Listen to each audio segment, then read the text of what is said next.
గత బీఆర్ఎస్ హయాంలో జరిగిన అవినీతి అక్రమాలపై కాంగ్రెస్ సర్కార్ సీరియస్గా ఉందా? కేసీఆర్, కేటీఆర్ చుట్టూ ఉచ్చు బిగిస్తోందా? ఇద్దరిపై కేసులు నమోదు కాబోతున్నాయా? జస్టిస్ మదన్ భీమ్రావ్ లోకూర్ కమిషన్ నివేదికలో ఏముంది? అసెంబ్లీలో చర్చ తర్వాత చర్యలు ఉండబోతున్నాయా?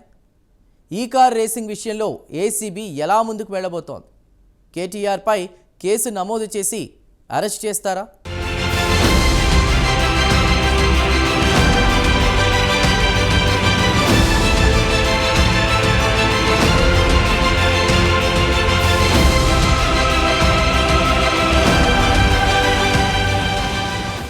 గత 10 ఏళ్ల బీఆర్ఎస్ పాలనలో చోటు చేసుకున్న అవినీతి అక్రమాలపై కాంగ్రెస్ సర్కార్ ఫోకస్ చేసింది.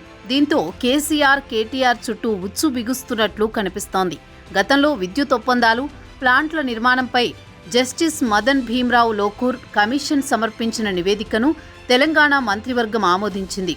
నిర్ణయాల్లో కీలక పాత్ర పోషించిన కేసీఆర్తో పాటు ఇతరులపై చర్యలు తీసుకోవాలని నిర్ణయించారు. సదరు నివేదికను అసెంబ్లీలో ప్రవేశపెట్టనున్నారు. రిపోర్ట్పై సభలో విస్తృతంగా చర్చించిన తర్వాత మాజీ సీఎం కేసీఆర్పై తీసుకునే చర్యలను అసెంబ్లీ సాక్షిగానే సీఎం రేవంత్ రెడ్డి ప్రకటిస్తారని తెలుస్తోంది.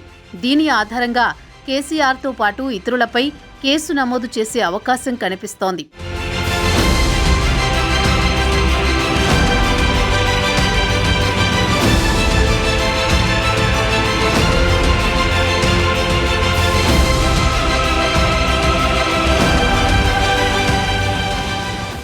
జస్టిస్ మదన్ భీమ్రావ్ లోకూర్ కమిషన్ నివేదికలో కీలక విషయాలు వెలుగు చూశాయి. గత 10 ఏళ్ల కాలంలో డిస్కంలను ఆర్థికంగా కుప్పకూల్చారని, ఆయన మెప్పు కోసమే అధికారులు పనిచేశామని గుర్తించారు.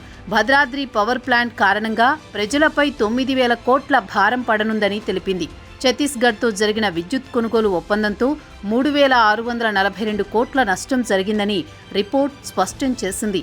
అప్పట్లో పోటీ బిడ్డింగ్కు వెళ్లడంతో యూనిట్ కరెంటు కేరళకు ₹3.60కే లభించిందని, కానీ తెలంగాణకు తొలుత ₹3.90కే యూనిట్ విద్యుత్ లభించినా ఆ తర్వాత ఇంధన సర్దుబాటు పేరిట ₹4.40 తీసుకున్నారని వెల్లడించింది.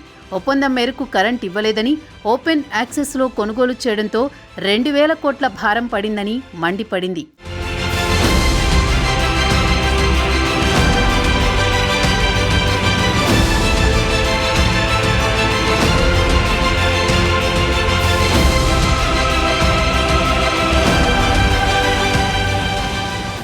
ఛత్తీస్గఢ్కు సకాలంలో చెల్లింపులు చేయకపోవడంతో లేట్ పేమెంట్ సర్ఛార్జ్ కింద 750 కోట్లు ఇవ్వాల్సి వచ్చిందని నివేదికలో జస్టిస్ మదన్ భీమ్రావ్ లోకూర్ కమిషన్ స్పష్టం చేసింది.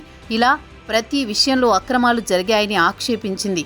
ఇటీవల అసెంబ్లీలో విద్యుత్ విషయంలో అధికార కాంగ్రెస్, బీఆర్ఎస్ మధ్య మాటల యుద్ధం సాగింది.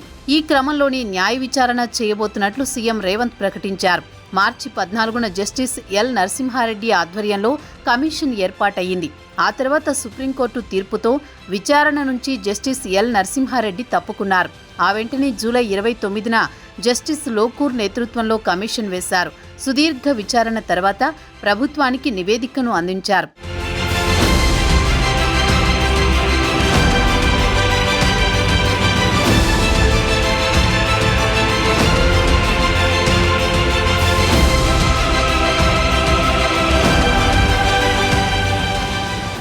మరోవైపు ఈ కార్ రేసింగ్ విషయంలో మాజీ మంత్రి కేటీఆర్పై కేసు నమోదుకు రంగం సిద్ధమవుతోంది.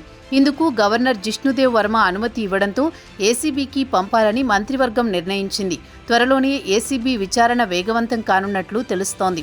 దీనిపై సీఎం రేవంత్ రెడ్డి కేబినెట్లో సుదీర్ఘంగా చర్చించినట్లు తెలుస్తోంది. అనుమతి లేకుండానే హెచ్ఎండిఏ ఒప్పందం చేసుకున్నారని, ఆర్బీఐ అనుమతి లేకుండా 46 కోట్ల మేర విదేశీ కరెన్సీ చెల్లించారని అధికారులు గుర్తించారు. ఈ క్రమంలోనే మున్సిపల్ శాఖ ముఖ్య కార్యదర్శి ఫిర్యాదుతో ఇప్పటికే ఏసీబీ కేసు నమోదు చేసింది. ఇందులో కేటీఆర్తో పాటు అప్పటి ప్రత్యేక ప్రధాన కార్యదర్శి అరవింద్ కుమార్, చీఫ్ ఇంజనీర్ను బాధ్యులుగా పేర్కొన్నారు.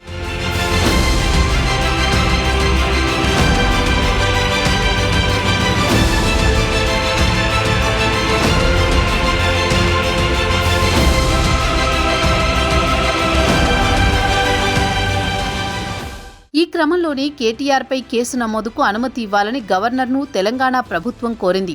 దీనిపై సుదీర్ఘ మంతనాలు జరిపిన ఆయన ఇందుకు గ్రీన్ సిగ్నల్ ఇచ్చారు. ఆ వెంటనే ఏసీబీకి పంపించింది సర్కార్. ఇకపై ఏం జరగబోతోందన్న ఉత్కంఠ నెలకొంది. కేటీఆర్, కేసీఆర్కు ఇబ్బందులు తప్పవా అన్న చర్చ నడుస్తోంది. ఇప్పటికే విద్యుత్ కొనుగోలు, ఈ కార్ రేసింగ్ను ప్రభుత్వం సీరియస్గా తీసుకుంది. బాధ్యులను కఠినంగా శిక్షిస్తామంటోంది. లోకూర్ కమిషన్ నివేదికపై అసెంబ్లీ చర్చ జరిగిన తర్వాత కేసీఆర్పై కూడా చర్యలు తీసుకుంటారా, కేటీఆర్ను సైతం అరెస్టు చేస్తారా అన్న విషయాలు హాట్ టాపిక్గా మారాయి.